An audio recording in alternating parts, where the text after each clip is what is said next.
的汽水瓶裁切底部彩绘成了欧洲小物，再加工也可以是灯罩。我就把客家花布那个桐花花布拿来改贴在这个地方，然后这些珠珠啊，这都把它贴上去。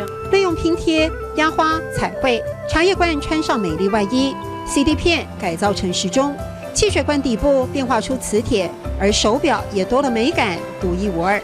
我都希望他们来这里的话，都是做家里所需要用的东西，这样才不至于浪费。我不希望说做一些东西放在那里，好可惜哦。做这么漂亮堆在旁边，不是很可惜？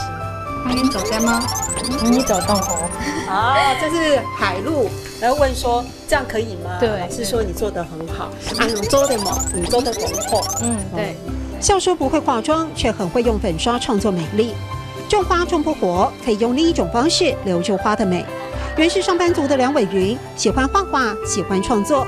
40岁那一年，决定摆脱框架，自学考证照。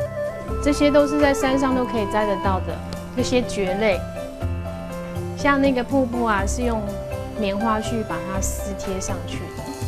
放弃固定收入，投入手作艺术教学，别人眼中的大意外，梁伟云乐在其中。他也教国小的学生创作，大水沟旁的苎麻叶，校园里的小花小草，贴近就会发现独特的存在感。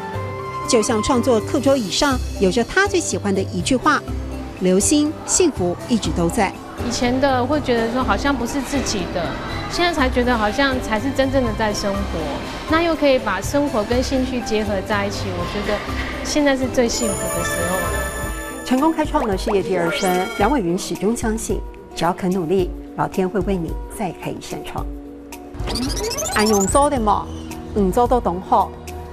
按用做的嘛，唔做都懂好。